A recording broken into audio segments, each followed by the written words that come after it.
السلام علیکم ورحمۃ اللہ وبرکاتہ۔ الحمد للہ رب العالمین وبہ نستعین والصلاة والسلام علی سید الانبیاء والمرسلین وعلی آلہ وصحبہ اجمعین ومن تبعہم بإحسان الی یوم الدین وبعد۔ باب العلم انواریہ ایجوکیشنل سوسائٹی اور جامعہ انواریہ حیدرآباد کے زیر اہتمام مشکوٰۃ المصابیح کے درس کا سلسلہ جاری ہے۔ آج کتاب العلم کی تیسری فصل اور مشکوٰۃ کی حدیث نمبر 249 پر گفتگو ہوگی، جو حضرت حسن بصری رضی اللہ تعالیٰ عنہ سے مروی ہے۔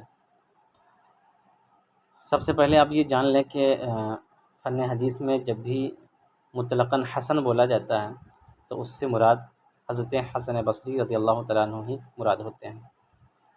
حضرت حسن بصری کے والد کا نام ابو سعید ہے۔ وہ زید بن ثابت رضی اللہ تعالیٰ عنہ کے غلام تھے۔ ان کے والد یسار کو ربیع بنت نذیر نے آزاد کیا تھا، یعنی حضرت حسن بصری رضی اللہ تعالیٰ عنہ کے دادا۔ خواجہ حسن بصری رضی اللہ تعالیٰ عنہ کے بارے میں آتا ہے کہ آپ مدینہ المنورہ میں خلیفہ ثانی حضرت فاروق اعظم رضی اللہ تعالیٰ عنہ کی شہادت سے دو سال پہلے اونلی پیدا ہوئے، اور حضرت فاروق اعظم رضی اللہ تعالیٰ عنہ نے اپنے دست مبارکی سے آپ کی تحنیک کی۔ تحنیک مطلب وہ بچہ جب پیدا ہوتا ہے تو سب سے پہلی بار کسی شیخ اور بزرگ کے بارگاہ میں لے جاتے ہیں اور کھجور چبا کر کے ان کے بچے کے کچھ اثرات کھجور کے بچے کے منہ میں ڈالے جاتے ہیں، تحنیک اس کو کہتے ہیں۔ آپ کی والدہ حضرت ام المؤمنین ام سلمہ رضی اللہ تعالیٰ عنہ کی لونڈی تھیں، اور ایسا کئی مرتبہ ہوا کہ جب آپ موجود نہیں ہوتی، یعنی آپ کی والدہ، تو حضرت ام سلمہ آپ کی غیر موجودگی میں اپنا دودھ مبارک انہیں پلایا کرتی تھیں۔ بتایا جاتا ہے کہ اسی کی برکت سے آپ بڑے عالم اور اپنے وقت کے زبردست امام ہوئے۔ شہادت عثمان کے بعد آپ بصرہ تشریف لے آئے اور متعدد صحابہ سے آپ کی ملاقات ہوئی۔ رجب 110 ہجری میں مقام بصرہ میں آپ کا انتقال ہوا، اور وہیں آپ کا مزار مبارک بھی ہے۔ تو ذرا دیکھیں حدیث پاک۔ عن الحسن مرسلا قال قال رسول اللہ صلی اللہ علیہ وسلم۔ حضرت حسن بصری رضی اللہ تعالیٰ عنہ سے مرسلاً روایت ہے، وہ کہتے ہیں کہ اللہ کے رسول صلی اللہ تعالیٰ علیہ وسلم نے ارشاد فرمایا، من جاءہ الموت وہو یطلب العلم، جسے موت آ جائے، وہو یطلب العلم، در حالے کہ وہ علم طلب کر رہا ہو، لیحیی بہ الاسلام، تاکہ اس علم کے ذریعے سے اسلام کو زندہ کرے، فبینہ وبین النبیین درجۃ واحدۃ فی الجنہ، تو اس کے اور نبیوں کے درمیان جنت میں ایک درجہ کا فاصلہ ہوگا۔ ترجمہ اس کا اس طور پہ کریں کہ جسے علم طلب کرتے ہوئے موت آ جائے، من جاءہ الموت وہو یطلب العلم لیحیی بہ الاسلام، جسے علم طلب کرتے ہوئے موت آ جائے، لیحیی بہ الاسلام، اور وہ علم اس لیے حاصل کر رہا ہو تاکہ اس کے ذریعے اسلام کو زندہ کرے، تو اس کے اور نبیوں کے درمیان جنت میں ایک فاصلہ ہوگا، ایک درجے کا فاصلہ ہوگا۔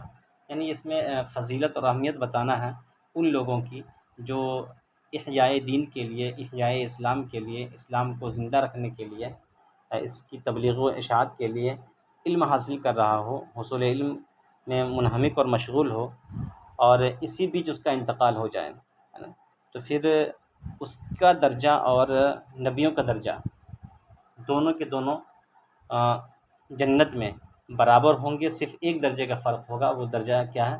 درجہ نبوت ہے۔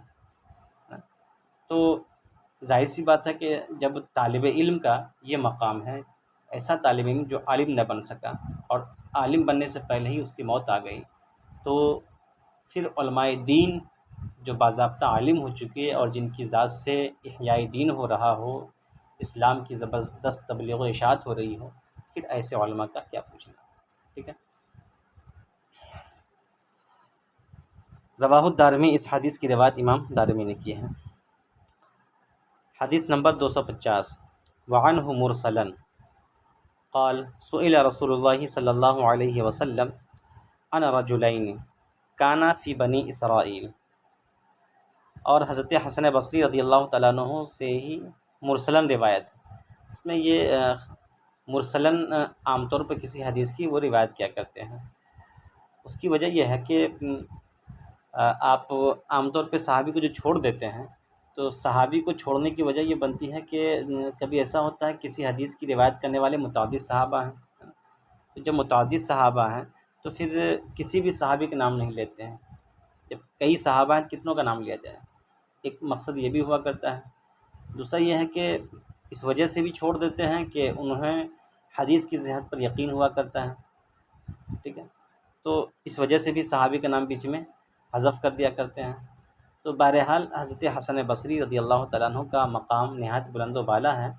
اگر ان جیسے بزرگ ان جیسے محدثین ارسال کریں تو ان کا ارسال معتبر ہے اور ان کی مرسل روایتیں بھی قابل قبول ہیں، جیسا کہ شاہ صاحب مرقات نے بھی بیان کیا ہے. سئل رسول اللہ صلی اللہ علیہ وسلم عن رجلین. اللہ کے رسول صلی اللہ تعالیٰ علیہ وسلم سے دو ایسے شخص کے بارے میں پوچھا گیا کانا فی بنی اسرائیل، جو بنی اسرائیل سے تعلق رکھتے تھے. احدہما کان عالما، ان میں سے ایک عالم تھا، یصلی المکتوبہ، جو فرائض کی پابندی کرتا تھا، یعنی پنجگانہ نماز ادا کرتا تھا. ثم یجلس فیعلم الناس الخیر، پھر وہ بیٹھ کر لوگوں کو خیر اور بھلائی کی باتیں سکھاتا. والآخر یصوم النہار ویقوم اللیل، اور دوسرا وہ شخص تھا بنی اسرائیل کا جو دن کو روزہ رکھتا اور رات کو قیام کرتا. ایہما افضل، ان دونوں میں سے کون افضل ہے. یعنی سوال کیا ہوا اللہ کے رسول صلی اللہ تعالی وسلم کی بارگاہ میں. بنی اسرائیل کا دو شخص ہے جن میں سے ایک عالم ہے، اور عالم ہونے کے ساتھ ساتھ وہ علم کی تبلیغ و اشاعت کرتا ہے، لوگوں کو خیر کی باتیں بتاتا ہے اور فرائض کی پابندی کرتا ہے، 5 وقت کی نمازیں پڑھتا ہے. ایک تو ایسا شخص ہے، یعنی جس پر یہ سمجھ جائیں کہ عالم جو ہے عبادت کے بنسبت اس کے اوپر علم کا غلبہ ہے نا. علم کا اتنا غلبہ ہے کہ عبادتیں کم ہیں اور علم کی تبلیغ و اشاعت زیادہ ہے، یوں کہہ لیں. ٹھیک ہے، اور عبادت صرف اتنی ہی کرتا ہے کہ وہ فرائض جو بھی ہیں عبادات کے اس پر وہ اکتفا کر لیتا ہے. دوسرا بندہ ایسا ہے جو فرائض کی پابندی کے ساتھ ساتھ نوافل کی مکمل پابندی کرتا ہے لیکن علم کی تبلیغ و اشاعت نہیں کرتا ہے. دن میں روزہ رکھتا ہے، رات میں قیام کرتا ہے، راتوں رات عبادت کرتا ہے. پھر ایسے دو افراد میں سے کون بہتر ہے، ایہما افضل، کون زیادہ فضیلت والا ہے. یہ سوال کیا اللہ کے رسول صلی اللہ علیہ وسلم کی بارگاہ میں. یہ سوال کیا گیا.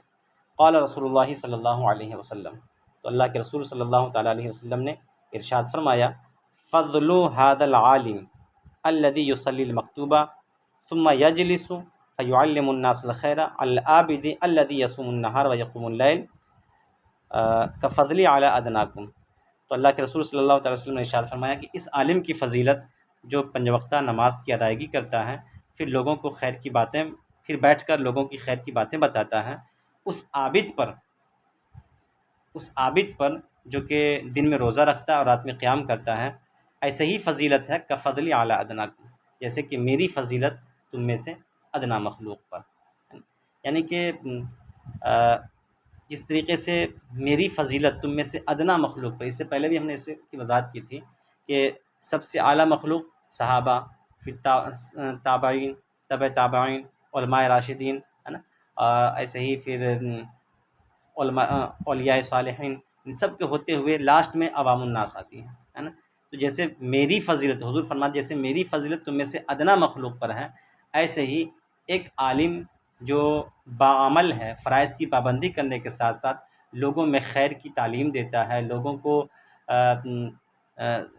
لوگوں کے درمیان علم کی نشر و اشاعت کرتا ہے، تو اس کی فضیلت ایسے عابد پر جو فرائض و نوافل اور واجبات کی پابندی کرتا ہے صرف، لیکن اس کی ذات سے علم کی تبلیغ نہیں ہو پا رہی ہے، تو ایسے ہی اس کا مقام و مرتبہ بلند ہے عالم کا اس عابد کے اوپر، جیسے میری فضیلت تم میں سے ادنا مخلوق پر ہے. اچھا، اس کی وجہ کیا ہے، اس طرح فضیلت کیوں بیان کی گئی ہے.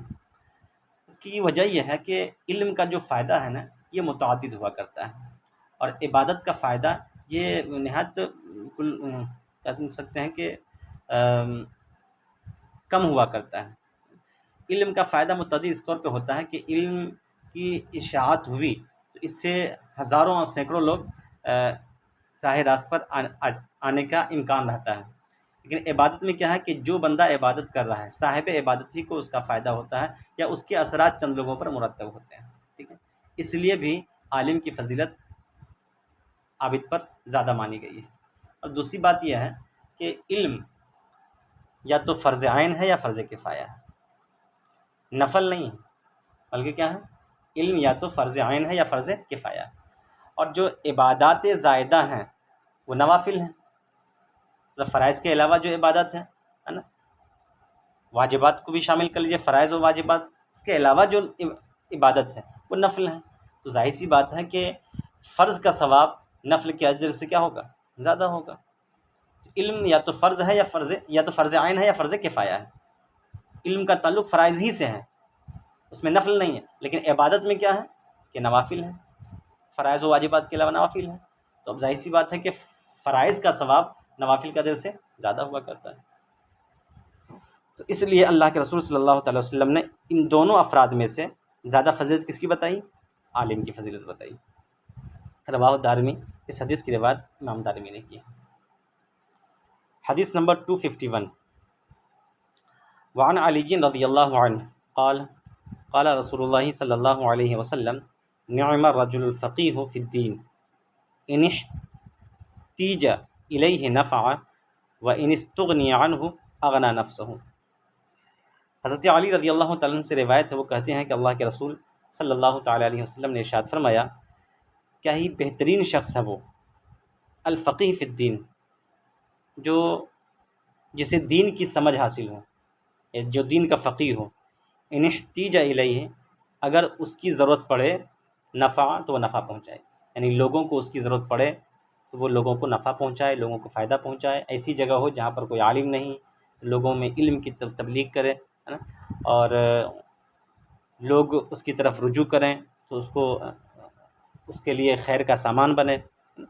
وَإِنِ اسْتُغْنِيَ عَنْهُ، اور اگر لوگ اس سے بے نیازی اختیار کریں، اغنا نفسہ ہو، تو وہ خود کو بے نیازی اختیار کرے. یعنی اگر ایسی جگہ ہو کہ جہاں پہ علماء کی ایک بڑی تعداد ہے، لوگ اس کی طرف رجوع نہ کر رہے ہوں، تو پھر لوگوں کے قریب قربت حاصل کرنے کے لیے، تاکہ کچھ اموال مل جائیں، تاکہ کچھ دنیاوی ساز و سامان بھی اکٹھا ہو سکیں، تو اس نیت سے وہ رجوع نہ کرے بلکہ وہ بے نیازی اختیار کرے. لوگوں کو اس کی ضرورت نہ پڑے تو وہ بھی لوگوں سے بے نیازی اختیار کریں. ٹھیک ہے، تو مطلب اب ایسی صورت میں جب علماء کی تعداد کثیر ہو، وہ خود ہی اپنی تصنیف و تالیف میں لگا رہے ہیں، اپنی ذات حیثیت کے مطابق جہاں تک ہو سکے وہ علم کی تبلیغ و اشاعت کرتا رہے، ہے نا، اور اللہ کی بندگی میں لگا رہے. پھر ایسا شخص وہ بہترین شخص ہے. اگر لوگوں کو اس کی ضرورت پڑے تو لوگوں کو فائدہ پہنچائے، اور اگر لوگوں کی اس کی ضرورت نہ پڑے تو زبردستی لوگوں کے قریب ہو کر کے ان سے دنیاوی مفاد حاصل کرنے کی کوشش نہ کرے بلکہ وہ خود بھی بے نیاز ہو جائے لوگوں سے. ٹھیک ہے، تو ایسے شخص کے بارے میں کہا گیا ہے نعم الرجل، کیا ہی بہترین شخص ہے نا. پھر سے دیکھ لیں ترجمہ. اللہ کے رسول صلی اللہ تعالیٰ علیہ وسلم نے ارشاد فرمایا، کیا ہی بہترین شخص ہے وہ جو جسے دین کی سمجھ حاصل ہو، اگر اس کی ضرورت پڑے تو وہ نفع پہنچائے، اور اگر اس سے بے نیازی اختیار کی جائے تو وہ خود کو بے نیاز ہو جائے. اسی وجہ سے کہا جاتا ہے کہ جب تین باتیں کسی عالم کے اندر جمع ہو جائیں نا تو وہ عالم اپنے زمانے کا سردار ہوتا ہے. ایک، علم دین کامل ہونا چاہیے، ہے نا، اور دوسرا قناعت، اور تیسرا استغنا. تیسری چیز اعمال صالحہ.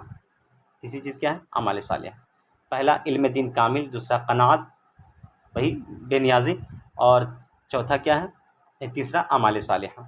تو یہ تین چیزیں اگر کسی عالم کے اندر جمع ہو جائیں نا تو اس کے بارے میں بتایا جاتا ہے وہ اپنے زمانے کا سردار ہوگا. رواہ رزین، اس حدیث کی روایت رزین نے کی ہے. اب آ جائیں حدیث نمبر 252، وعن اکرمہ. اکرمہ یہ کون ہے؟ اس میں آپ کا جو اصل نام اکرمہ ہی ہے، لیکن کنیت آپ کی ابو عبداللہ ہے. ایک جگہ ہے بربر، وہیں کے آپ رہنے والے تھے، اور حضرت ابن عباس رضی اللہ تعالیٰ عنہ کہ آزاد کردہ غلام میں آپ شامل ہیں، مکہ مکرمہ کے زبردست فقیہ میں آپ کا شمار ہوتا ہے، اور تابعی کے مقام، تابعیت کے مقام پر آپ فائز تھے۔ 107 ہجری میں آپ کی وفات ہوئی اور 80 سال ٹوٹل آپ کی عمر ہوئی۔ ایک اکرمہ بن ابو جہل ہیں، وہ الگ ہیں جو صحابی رسول ہیں، ٹھیک ہے۔ تو جہاں بھی اکرمہ مطلقاً آتا ہے نا، وہاں آپ ہی مراد ہوتے ہیں، ٹھیک ہے۔ کون؟ یعنی کہ یہ تابعی۔ اس سے پہلے آپ حدیث کی کتابوں میں دیکھیں گے کہ متعدد جگہ اکرمہ اکرمہ کے الفاظ آتے ہیں، ہے نا۔ تو مطلقاً اگر بولا جائے یہی آپ ہی مراد ہوتے ہیں۔ اکرمہ بن ابو جہل یہ وہ صحابی رسول تھے۔ وعن اکرمہ ان ابن عباس قال حدث الناس كل جمعۃ مرت۔ حضرت اکرمہ کہتے ہیں کہ ابن عباس رضی اللہ تعالیٰ عنہ نے کہا کہ ہر جمعہ ایک مرتبہ لوگوں کو واضح و نصیحت کیا کرو۔ ہر جمعہ مطلب یعنی ہفتے میں ایک دن، 7 دن میں ایک مرتبہ۔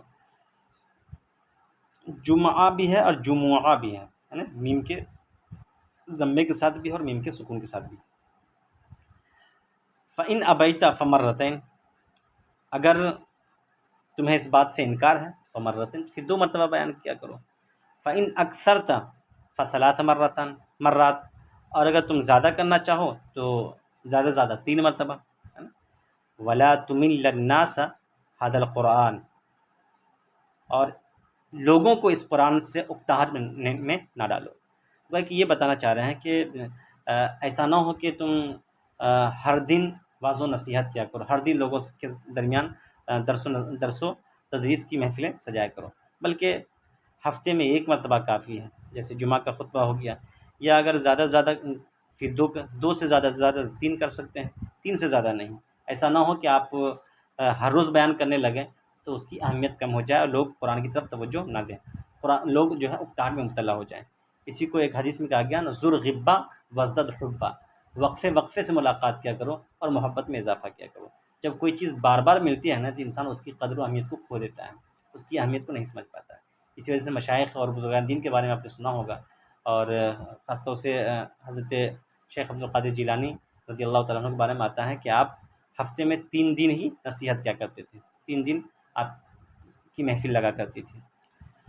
لیکن یہ ہے کہ یہ اس وقت ہے جب لوگ محفل سے اکتاہٹ میں مبتلا ہو جائیں، ہے نا۔ اور اگر لوگوں کی دلچسپی برقرار ہو، لوگ آپ کے پاس بیٹھنے کو پسند کرتے ہوں اور یہ چاہتے ہوں کہ زیادہ سے زیادہ مجلسیں ملیں، زیادہ سے زیادہ ہم ان کے پاس بیٹھیں اور بہت شوق دکھاتے ہوں، پھر کوئی ضرورت نہیں، پھر جو ہے آپ ہر روز بھی درس و تدریس کی محفلیں سجا سکتے ہیں، ٹھیک ہے۔ تو گویا کہ اس میں ایک طرح سے پیغام ہے ان مقررین کے لیے بھی، ان خطبہ کے لیے بھی، جو خطابت کے وقت عوام کا خیال نہیں رکھتے ہیں، پبلک کا خیال نہیں رکھتے ہیں، عوام الناس سو رہی ہوتی ہیں پھر بھی ان کی خطابت کے ڈنکے بج رہے ہوتے ہیں۔ مطلب عوام کا بہرحال خیال رکھنا چاہیے خطاب کے وقت، نصیحت کے وقت اور اپنی باتیں رکھنے کے ٹائم۔ وَلَا أُلْفِيَنَّكَ تَأْتِي الْقَوْمَ وَهُمْ فِي حَدِيثٍ مِّنْ حَدِيثِهِمْ فَتَقُصَّ عَلَيْهِمْ فَتَقْطَعُ عَلَيْهِمْ حَدِيثَهُمْ فَتُمَلَّهُمْ، اور میں نہ پاؤں کہ تم کسی قوم کے پاس آؤ جبکہ وہ اپنی باتوں میں سے کسی بات میں لگے ہوئے ہوں، مشغول ہوں، جبکہ وہ باتوں میں مشغول ہوں، پھر تم ان کے سامنے واضح و نصیحت شروع کر دو اور ان کی باتوں میں کو منقطع کر دو۔ فَتَقْطَعُ عَلَيْهِمْ حَدِيثَهُمْ، پھر ان کی باتوں کیا کر دو؟ منقطع کر دو، یعنی باتوں میں مشغول ہوں، منہمک ہوں، اور تم جا کر کے بیچ میں واضح و نصیحت شروع کر دو، اب وہ جو آپس میں باتیں کر رہے تھے ان کی باتوں میں ایک دڑاؤ پیدا کر دو، منقطع کر دو، ٹھیک ہے۔ فَتُمَلَّهُمْ، تو اس کی وجہ سے وہ اکتاہٹ میں مبتلا ہو جائیں۔ ظاہر سی بات ہے کہ جب آپ کوئی امپورٹنٹ کاموں میں مشغول ہوں گے، چاہے وہ دین ہی کا کام ہو، دین ہی کی باتیں چل رہی ہوں، تو آپ جا کر کے پھر اپنی بات رکھنا شروع کر دیں گے تو ایک طرح سے آدمی اکتاہٹ میں مبتلا ہو جائے گا۔ یا اگر دنیاوی بات میں ہی مشغول ہوں، ہے نا، تو اگر آپ جا کر کے ایسی صورت میں دین کی باتیں رکھنا شروع کر دیں تو وہاں پہ بھی لوگ اکتاہٹ میں مبتلا ہو جائیں گے۔ مطلب اس سے کیا ہوگا کہ اس کی اہمیت دھیرے دھیرے کم ہو جائے گی اور گناہ میں مبتلا ہو سکتے ہیں۔ ولیکن انصت، لیکن وہاں پہ کیا کرو؟ خاموش رہو۔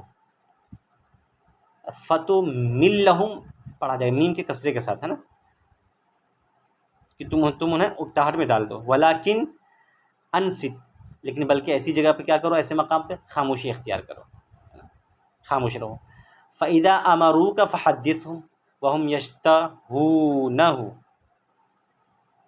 اور جب وہ تمہیں واض و نصیحت کرنے کو کہیں، وَهُمْ يَشْتَهُونَهُ، اور وہ اس کی خواہش بھی رکھتے ہوں، ٹھیک ہے، تب وہاں پہ واض و نصیحت کر سکتے ہو۔ ایسا نہ ہو کہ مشغول ہو کام میں اور تم جا کر کے نصیحت کرنا شروع کر دو۔ وَانْظُرِ السَّجْعَ مِنَ الدُّعَاءِ فَاجْتَنِبْهُ، اور دعا میں سجع دیکھو تو فاجتنبہ، تو اس سے بچو۔ کیا مطلب اس کا؟ یعنی زیادہ مقفع اور مسجع الفاظ کے ساتھ دعائیں کرنے سے پرہیز کرو، ٹھیک ہے؟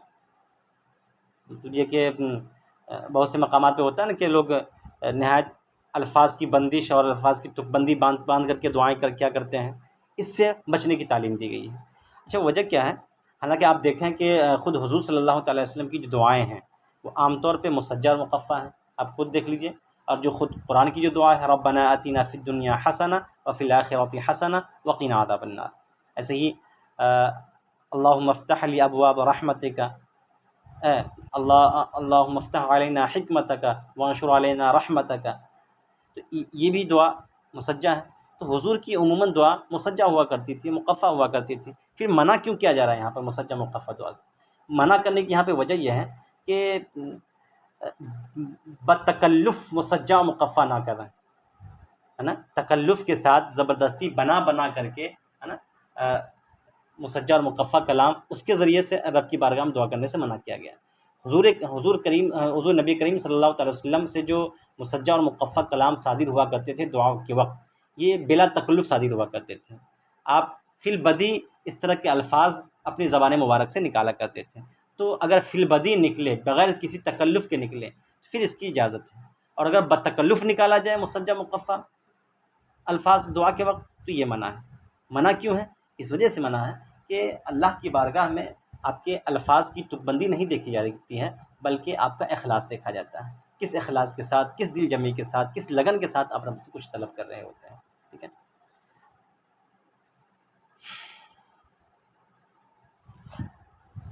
فَإِنِّي عَهَدتُّ رسول اللہ صلی اللہ علیہ وسلم وَأَصْحَابُهُ لَا يَفْعَلُونَ ذَلِكَ، یعنی کہ جو دعا میں سجع اور مسجع اور مقفع کلام سے جو منع کیا گیا ہے، تو کیوں منع کیا انہوں نے؟ حضرت ابن عباس نے کہتے ہیں اس لیے کہ میں نے اللہ کے رسول صلی اللہ تعالی وسلم اور آپ کے اصحاب کو لا یفعلون ذلک ایسا کرتے ہوئے نہیں دیکھا۔ رواه البخاری، اس حدیث کی روایت امام بخاری نے کی ہے۔ حدیث نمبر 253، وعن واثلہ بن الاسقع قال قال رسول اللہ صلی اللہ علیہ وسلم من طلب العلم فأدرکہ کان لہ کفلان من الاجر۔ واثلہ بن اسقع یہ قبیلہ بنی لیث سے تعلق رکھتے تھے، اور غزوہ تبوک کے موقع پر اسلام کی سعادت سے مشرف ہوئے۔ نبی مکرم صلی اللہ تعالی وسلم کی خدمت مبارکہ میں 3 سال تک رہنے کا موقع ملا۔ آپ اہل صفہ میں سے بھی تھے، بڑی خوبی آپ کی یہ تھی، اور حضور صلی اللہ تعالی وسلم کے بعد پہلے آپ بصرہ تشریف لائے، پھر شام میں سکونت پذیر ہوئے، یعنی حضور کے انتقال کے بعد آپ بصرہ چلے گئے، اور شام کی میں ایک بستی تھی جس کا نام تھا بلات یا بلات، وہیں آپ مقیم رہے۔ یہ جو شہر ہے نا دمشق سے 303 کوس دوری پر ہے، ٹھیک ہے۔ آپ کی کل عمر 100 سال ہوئی، اور بیت المقدس میں آپ کی وفات ہوئی، وہیں آپ مدفون بھی ہوئے۔ واثلہ بن اسقع یہ کہتے ہیں کہ اللہ کے رسول صلی اللہ تعالیٰ علیہ وسلم نے ارشاد فرمایا من طلب العلم فأدرکہ، جو علم حاصل کرے، جو علم طلب کرے، فأدرکہ پھر اسے پالے، کان لہ کفلان من الاجر تو اس کے لیے 2 اجر ہے نا، یعنی حصول علم کے میدان میں آیا، اور اس کے بعد علم طلب بھی کر لیا، علم سے خود کو مشرف بھی کر لیا، تو اب ایسی صورت میں نبی پاک صلی اللہ تعالی وسلم کیا فرماتے ہیں؟ اس کے لیے 2 اجر ہیں، ٹھیک۔ فَإِن لَمْ يُدْرِكْهُ، اور اگر حصول علم کے میدان میں آیا تو لیکن علم حاصل نہیں کر سکا، اور اسی بیچ اس کا انتقال ہو گیا، مر گیا، ٹھیک ہے، یا پھر یہ ہے کہ نہایت شدید بیمار ہو گیا، یہ بھی کہہ سکتے ہیں کہ اس طور پہ بیمار ہو گیا کہ قوت حواس کام کرنا بند ہو گئے، نہ عقل نہ جو بھی حواس کی قوتیں ہیں سب بند ہو گئیں، اور اسی حالت میں پھر اس کا انتقال ہو گیا۔ کان لہو کفل من الاجر، تو اس کے لیے ایک گناہ اجر ہے۔ یہ ایسا ہی ہے کہ جیسے حدیث پاک میں ایک جگہ آیا ہے نا ان کے بارے میں کہ اذا اجتہد المجتہد فاصاب فلہ اجران، یعنی اگر مجتہد اجتہاد کرے اور وہ اپنے اجتہاد میں درستگی پر ہو تو اس کے لیے 2 اجر ہیں، وَإِنْ أَخْطَأَ فَلَهُ أَجْرٌ وَاحِدٌ، اور اگر اجتہاد میں خطا کر جائے تو پھر بھی اس کے لیے 1 اجر ہے۔ تو جس طریقے سے مجتہد خطا میں بھی ہو پھر بھی اجر ملتا ہے، درستگی پر ہو پھر بھی اجر ملتا ہے، لیکن مراتب اجر کے الگ الگ ہوتے ہیں۔ تو ایسے ہی وہ طالب علم جو حصول علم میں لگا، لیکن مقصد کیا تھا؟ احیاء دین، احیاء اسلام، اس کی علم کی تبلیغ و اشاعت، اس مقصد سے اگر آیا اور پھر اگر وہ علم حصول علم میں آگے بڑھ گیا، مطلب علم حاصل بھی کر لیا، تو پھر ایسی صورت میں اسے 2 اجر ملے گا، اور اگر اسی بیچ انتقال کر گیا، مر گیا، پھر اسے 1 اجر ملے گا مجتہد کی طرح۔ رواہ دارمی، اس حدیث کی روایت امام دارمی نے کی ہے۔ حدیث نمبر 254، وعن ابی ہریرہ رضی اللہ تعالیٰ عنہ قال قال رسول اللہ صلی اللہ علیہ وسلم ان مما يلحق المؤمن من عمله وحسناته بعد موته علما علمه ونشره۔ حضرت ابو ہریرہ رضی اللہ تعالیٰ عنہ سے روایت، وہ کہتے ہیں کہ اللہ کے رسول صلی اللہ تعالیٰ علیہ وسلم نے ارشاد فرمایا کہ یقیناً مومن کو اس کے اعمال و حسنات میں سے مرنے کے بعد جو کچھ ملا کرتے ہیں یا جو کچھ پہنچتا ہے، مومن کو اس کے اعمال و حسنات میں سے موت کے بعد جو کچھ پہنچتا رہتا ہے، علماً، وہ ایسا علم ہے، علمہ، جس کی اس نے تعلیم دی، ونشرہ، اور اس کو پھیلایا، یعنی کہ موت کے بعد بھی کہ علم کا جو ثواب ہے نا اسے پہنچتا رہتا ہے، جس علم کو اس نے پھیلایا، لوگوں تک پہنچایا، ٹھیک، اس مفہوم کی حدیث سے پہلے بھی گزر چکی۔ وولدًا صالحًا، اور نیک اولاد، ترکہ، جسے اس نے چھوڑا، نیک اولاد اور علم کی نشر و اشاعت، ان دونوں کا ثواب مرنے کے بعد بھی مومن کو پہنچتا رہتا ہے۔ اب اس کے بعد آگے کے چند الفاظ آ رہے ہیں، اور مصحفاً ورثہ، یا کوئی ایسا مصحف جس کا اس نے وارث بنایا کسی کو، ورثہ، جس کا اس نے کسی کو وارث بنایا، کیا مطلب؟ یا تو یہ کہ مصحف کو ہدیہ کر کے کہیں مسجد میں، مدرسے میں، یا کسی کو پڑھنے کے لیے دیا، اس طور پہ وارث بنایا، یا پھر یہ کہ مصحف خود ہی خرید رکھا تھا اور اپنے بچوں کو کے لیے چھوڑ گیا کہ وہ ہمارے بچے پڑھیں اس کو، تو جس طریقے سے بھی وارث بنانا پایا جائے، چاہے مصحف کو ہدیتاً کسی کو دے کر کے وارث بنائے، یا پھر اپنے بچوں کے لیے چھوڑ کر کے، او مسجداً بنا ہو، یا کسی مسجد کی تعمیر کی، او بیتن لابن السبیل بنا ہو، یا کوئی مسافر خانہ بنایا، او نہرن اجرا ہو، نہرن اور نہرن دونوں، ہا کے سکون کے ساتھ بھی اور ہا کے فتح کے ساتھ بھی، او نہرن اجرا ہو، یا کسی نہر کو جاری کیا، او صدقۃ اخرجہا من مالہ، یا کوئی صدقہ جس کو اس نے نکالا من مالہ، اپنے مال سے، فی صحتہ و حیاتہ، اپنی صحت و تندرستی اور اپنی حیات و زندگی میں، تلحقہ من بعد موتہ، یہ تمام چیزیں انہیں پہنچتی رہتی ہیں اس کے موت کے بعد بھی۔ اب یہاں پہ سوال پیدا ہوتا ہے کہ اس سے پہلے جو حدیث گزری تھی اس میں صرف 3 چیزوں کا ذکر تھا کہ انسان کی موت کے بعد، مومن کی موت کے بعد 3 چیزیں اسے فائدہ پہنچاتی رہتی ہیں، علم نافع، اور ولد صالح یعنی نیک اولاد، اور تیسرا تھا صدقہ۔ تو اب وہاں تو 3 ہی چیزوں کا ذکر ہوا، اور یہاں پہ کئی چیزوں کا ذکر ہو گیا، مصحف کے بارے میں، مسجد کے بارے میں، مسافر خانہ، نہر کے بارے میں، یہ ساری چیزیں تو اضافی ہو گئی نا۔ تو اس کا جواب یہ ہے کہ یہ جو ساری چیزیں بیان کی گئی ہیں الگ سے، یہ سب کے سب صدقات ہی میں شمار کی جائیں گی۔ اب ذرا دیکھ لیں کہ مسجد، یہ بھی صدقات، مسجد بنانا یہ بھی صدقات کے زمرے میں آئے گا، مسافر خانہ بنانا، نہر جاری کرنا، ہے نا، یہ سب کے سب صدقات میں شمار ہوں گا۔ ایسے ہی مصحف خرید کر کے کسی کو ہبہ کر دینا، ہے نا، مصحف ہدیہ لے کر کسی کو دے دینا، تو یہ سب کے سب صدقات ہی میں شمار ہوتے ہیں۔ اس لیے یہ کہنا کہ حدیث میں جو تین ہی چیزوں کا ذکر ہے یہاں ایک حدیث میں اور دوسری حدیث میں ان کئی چیزوں کا ذکر ہے، تو دونوں کا جواب کیا ہوگا؟ تو جواب یہی ہے کہ باقی چیزیں جو بھی ہیں وہ صدقات میں شامل ہیں۔ رواہ ابن ماجہ والبیہقی فی شعب الایمان، اس حدیث کی روایت ابن ماجہ اور بیہقی نے کی ہے شعب الایمان میں۔ حدیث نمبر 255،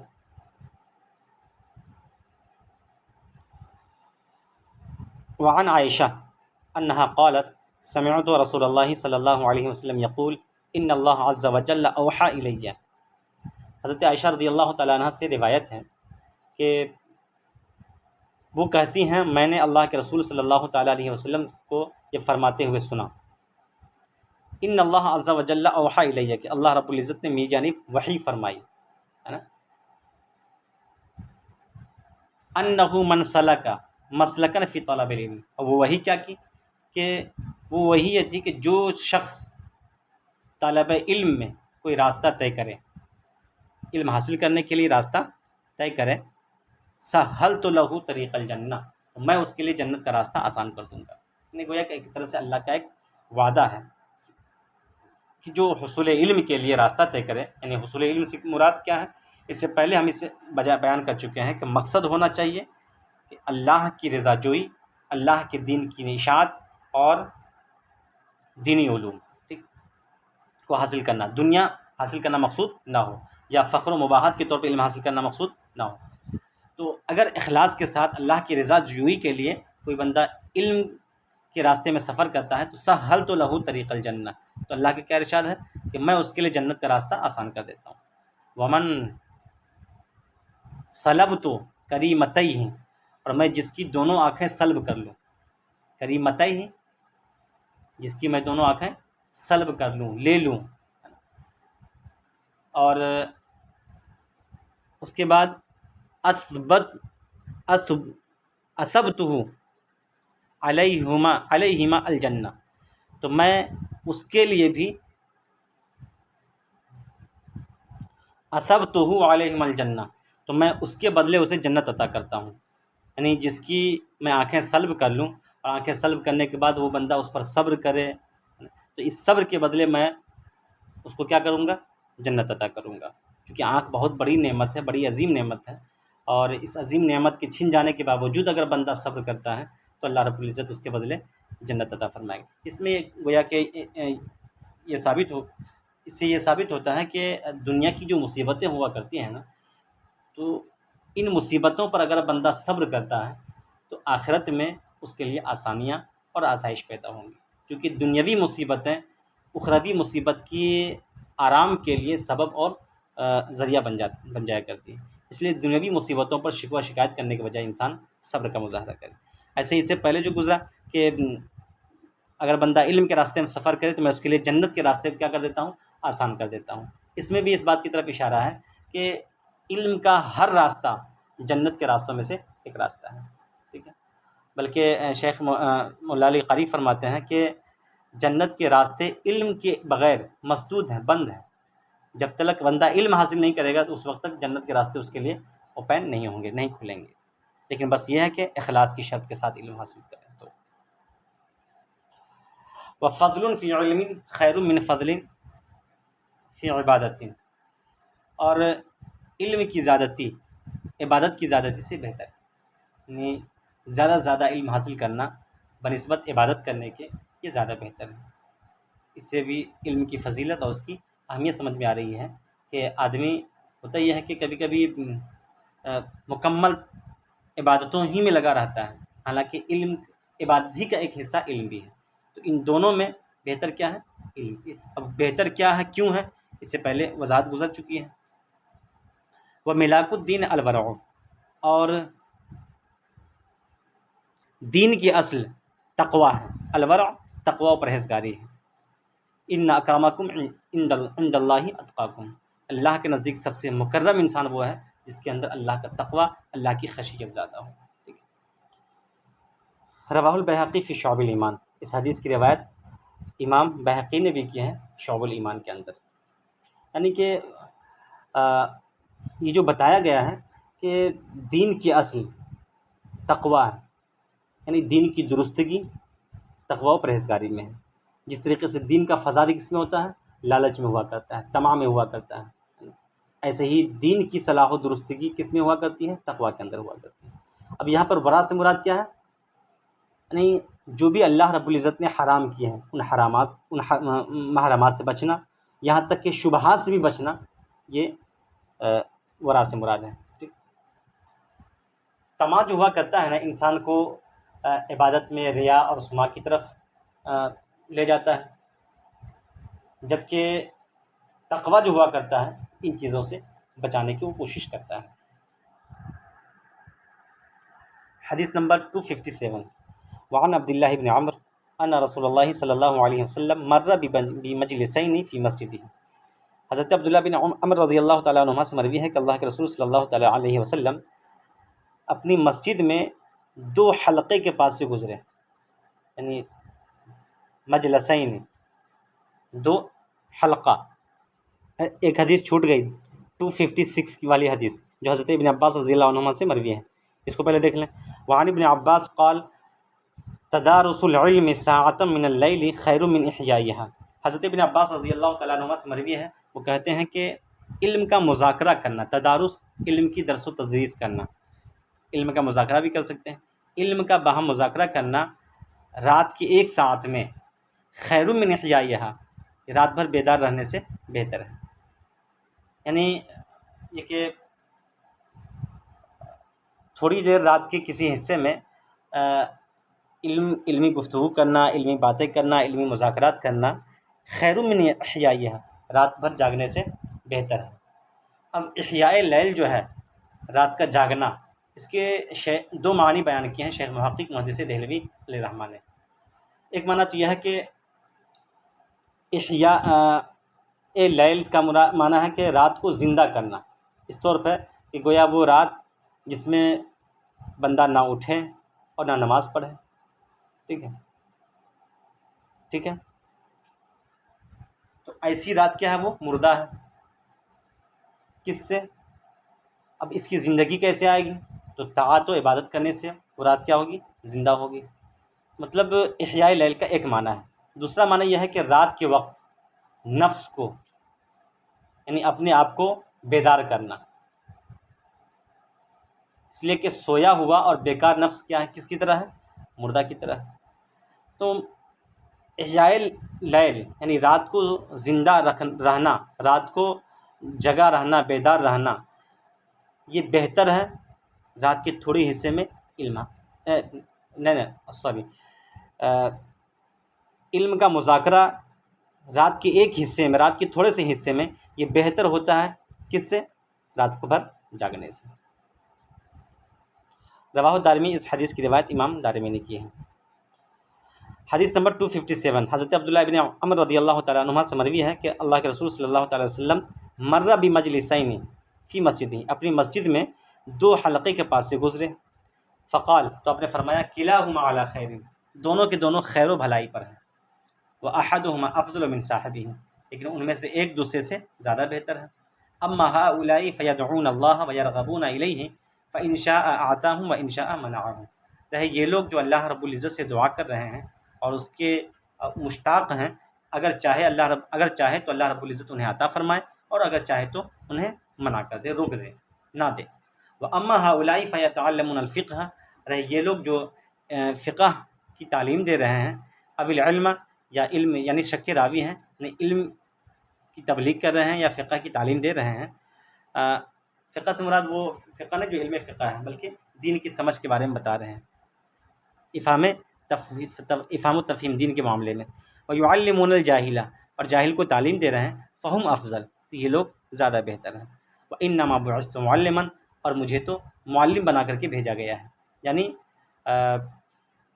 مجھے اللہ رب العزت نے معلم بنا کر کے اس کائنات میں مبعوث فرمایا۔ ثُمَّ جَلَسَ فِيهِمْ، پھر اللہ کے رسول صلی اللہ تعالیٰ علیہ وسلم ان لوگوں کی مجلس میں بیٹھ گئے۔ کن لوگوں کی مجلس میں؟ جس مجلس میں دین کی باتیں ہو رہی تھیں، دین کے سمجھ کی باتیں ہو رہی تھیں، اس مجلس میں آقا کریم صلی اللہ تعالیٰ وسلم تشریف فرما ہوئے بیٹھ گئے۔ اس سے یہ سمجھ میں آتا ہے کہ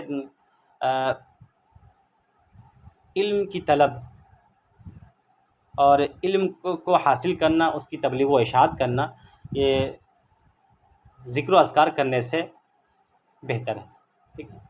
یہی وجہ ہے کہ حضور صلی اللہ تعالی وسلم نے اپنے بارے میں کیا فرمایا کہ مجھے معلم بنا کر کے بھیجا گیا ہے۔ جب معلم بنا کر بھیجا گیا ہے تو اس لیے 2 مجلسوں میں سے آپ نے کس مجلس کو ترجیح دی؟ اس مجلس کو جس میں علم اور تعلیم کی باتیں چل رہی تھیں۔ حدیث نمبر 258 وعن ابی الدرداء رضی اللہ تعالی عنہ قال سئل رسول اللہ صلی اللہ علیہ وسلم ما حد العلم الذي اذا بلغه الرجل كان فقيها۔ حضرت ابو الدرداء رضی اللہ تعالیٰ عنہ سے روایت، وہ کہتے ہیں کہ اللہ کے رسول صلی اللہ تعالیٰ علیہ وسلم سے پوچھا گیا کہ علم کی وہ کون سی حد ہے، علم کی وہ حد کیا ہے کہ الذی اذا بلغہ الرجل، کہ جب آدمی اس تک پہنچ جائے تو کان فقیہا، تو وہ فقیہ ہو جائے۔ یعنی کہ آدمی فقیہ کب ہوتا ہے، کتنا علم حاصل کر لے کہ وہ فقیہ ہو جائے گا۔ فقیہ سے مراد یہ فقیہ فی دنیا نہیں بلکہ فقیہ فی الآخرہ، یعنی ایسی فقاہت، ایسا عالم کہ وہ اتنا علم حاصل کر لے کہ کل صبح قیامت میں، قیامت کے دن علماء کے زمرے میں اٹھایا جائے، یعنی عالم فی الآخرہ۔ ویسے تو آپ فقیہ فی دنیا کی بات کریں تو اس کے لیے تو کئی علوم چاہیے، اور آج کے لحاظ سے تو کئی فنون پہ دسترس حاصل ہونی چاہیے، تبھی وہ فقیہ ہو جائے گا۔ لیکن یہاں پہ سوال کس علم کی ہو رہی ہے، کس علم کے بارے میں ہو رہا ہے کہ آخرت میں علماء کے زمرے میں اٹھایا جائے گا۔ کون اس ایسی فقاہت، یعنی اس علم کی کیا حد ہے کہ جس کے حاصل کرنے کے بعد انسان قیامت کے دن علماء کے زمرے میں شمار کیا جائے گا اور علماء کے زمرے میں اس کو اٹھایا جائے گا۔ پھر سے ترجمہ دیکھ لیں، اس علم کی کیا حد ہے کہ جب انسان اس تک پہنچ جائے تو فقیہ ہوگا۔ فقال رسول اللہ صلی اللہ تعالی علیہ وسلم، تو اللہ کے رسول صلی اللہ تعالی وسلم نے ارشاد فرمایا، من حفظ علی امتی 40 حدیثا فی امر دینہا، جو میری امت میں سے جو دین کے معاملے میں 40 حدیثیں یاد کر لے، من حفظ علی امتی 40 حدیثا فی امر دینہا، جو دینی امور سے متعلق 40 حدیث یاد کر لے، حفظ کر لے، بعثہ اللہ فقیہا، تو اللہ رب العزت اسے فقیہ اٹھائے گا، یعنی فقہا کے زمرے میں اسے اٹھائے گا۔ تو اب 40 حدیث کے حفظ کرنے سے کیا مراد ہے؟ اس کی متعدد تعویل کی گئی ہے۔ ایک تو یہ ہے کہ 40 حدیث کی نشر و اشاعت کرے، اگرچہ یاد ہو یا نہ ہو، 40 حدیث لکھے، اس کا ترجمہ، اس کی تشریح کرنے کے بعد پبلش کر دے، لوگوں تک پہنچائے، تاکہ لوگ 40 حدیث کو پڑھ سکیں، سیکھ سکیں، سمجھ سکیں۔ وہ لوگ بھی مراد ہیں، وہ لوگ بھی مراد ہیں جو 40 حدیث کو حفظ کر کے اس پر عمل کرے، ہے نا، اس کے معنی و مفاہیم کو سمجھے، اس پر خود بھی عمل کرے اور دوسروں تک بھی اس کو پہنچائے۔ تو جو بھی ہو، بہرحال اتنی علم کی یہ حد ہے، علم کی اتنی مقدار اگر کوئی دنیا میں حاصل کر لے رہا ہے نا، تو کل قیامت کے دن اس کا شمار بھی فقہا میں ہوگا اور فقہا کے زمرے میں اس کو اٹھایا جائے گا۔ وَكُنْتُ لَهُ يَوْمَ الْقِيَامَةِ شَافِعًا وَشَهِيدًا، اور قیامت کے دن میں اس کے لیے شفاعت کروں گا اور اس پر گواہ ہوں گا۔ حدیث نمبر 259 وعن انس بن مالک رضی اللہ تعالیٰ عنہ قال قال رسول اللہ صلی اللہ علیہ وسلم هل تدرون من اجود جودا۔ حضرت انس بن مالک رضی اللہ تعالیٰ عنہ کہتے ہیں کہ اللہ کے رسول صلی اللہ تعالیٰ علیہ وسلم نے ارشاد فرمایا، کیا تم جانتے ہو کہ کون سب سے بڑا سخی ہے؟ اجود سب سے بڑا سخی، اس میں تفضیل کا صیغہ، جودن سخاوت، کہ تم جانتے ہو کہ سب سے بڑا سخی کون ہے؟ قالو، تو صحابہ نے عرض کیا، یا رسول اللہ و رسول عالم، اللہ اس کے رسول ہی بہتر جانتے ہیں۔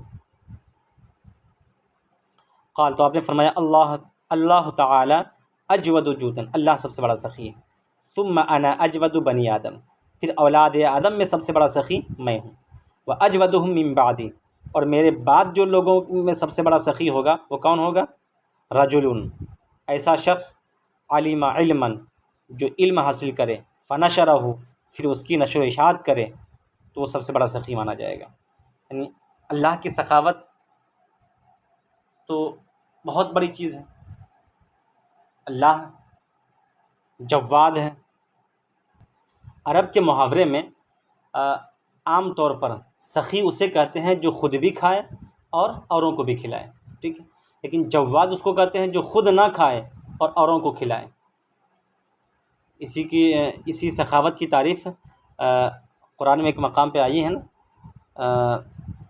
آیت مجھے یاد نہیں آ رہی ایگزیکٹ، تو جواد اسے کہتے ہیں جو خود نہ کھائے اور اوروں کو کھلائے۔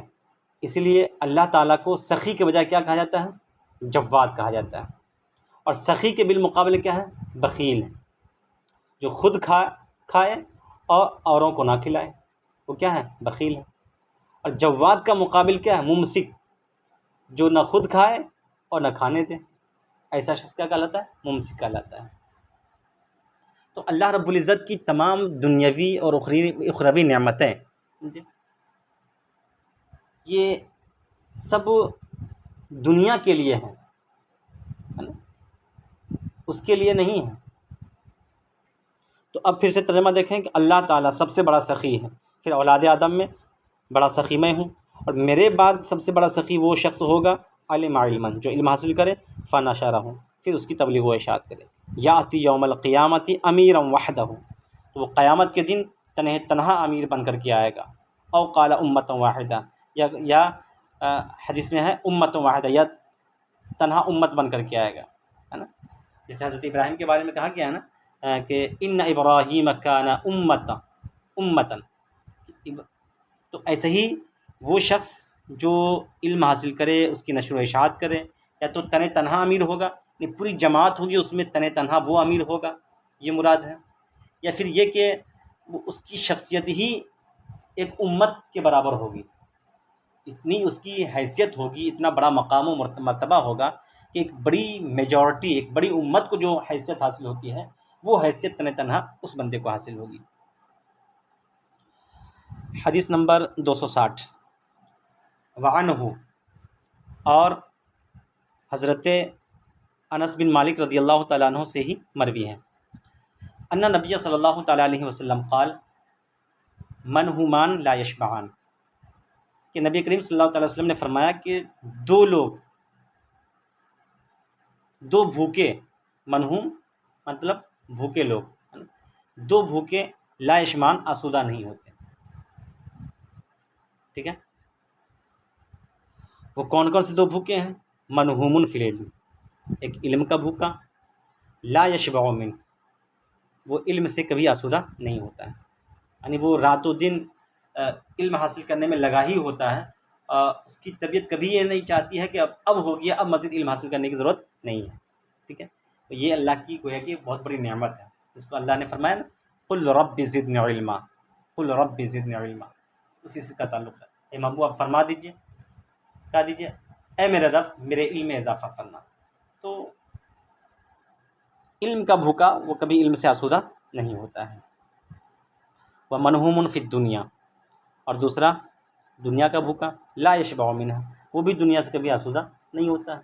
ایسے ہی جیسے کہ ایک جلندھر ایک بیماری ہے نا، جب وہ بیماری کسی انسان کو لاحق ہو جاتی ہے تو وہ پانی سے کبھی آسودہ نہیں ہوتا، پانی پیتا رہتا ہے یہاں تک کہ اس کی موت ہو جایا کرتی ہے۔ تو ایسے ہی یہاں پہ ہے کہ جو علم کا بھوکا ہوتا ہے نا، کبھی علم سے آسودہ نہیں ہوا کرتا ہے، اور ایسے ہی دنیا کا کبھی معاملہ ہے، دنیا دار کبھی دنیا سے آسودہ نہیں ہوتا، یہاں تک کہ اس کی عمر بڑھتی رہتی ہے تو دولت اور دنیا کی مزید خواہشیں پروان چڑھتی رہتی ہیں، جوان ہوتی رہتی ہیں، بلکہ جیسا کہ اس مفہوم کی ایک حدیث بھی غالباً اس سے پہلے گزر چکی ہے۔ روى البيهقي الاحاديث الثلاثہ فی شعب الایمان، بيهقي نے مذکورہ تینوں حدیث کی روایت شعب الایمان کے اندر کی ہیں، یعنی 260 اور 259 اور 258۔ وقال، اور انہوں نے کہا ہے، یعنی امام بيهقي نے کہا کہ قال الامام احمد، امام احمد ابن حنبل نے کہا ہے فی حدیث ابی الدرداء والی حدیث میں کہ ھذا متن مشہور فیما بین الناس، لوگوں کے درمیان تو یہ متن مشہور ہے، ولیس لہ اسناد صحیح، لیکن اس کی کوئی سند صحیح نہیں ہے۔ اب انشاءاللہ اگلی گفتگو حدیث نمبر 261 پہ ہوگی۔ السلام علیکم ورحمۃ اللہ وبرکاتہ۔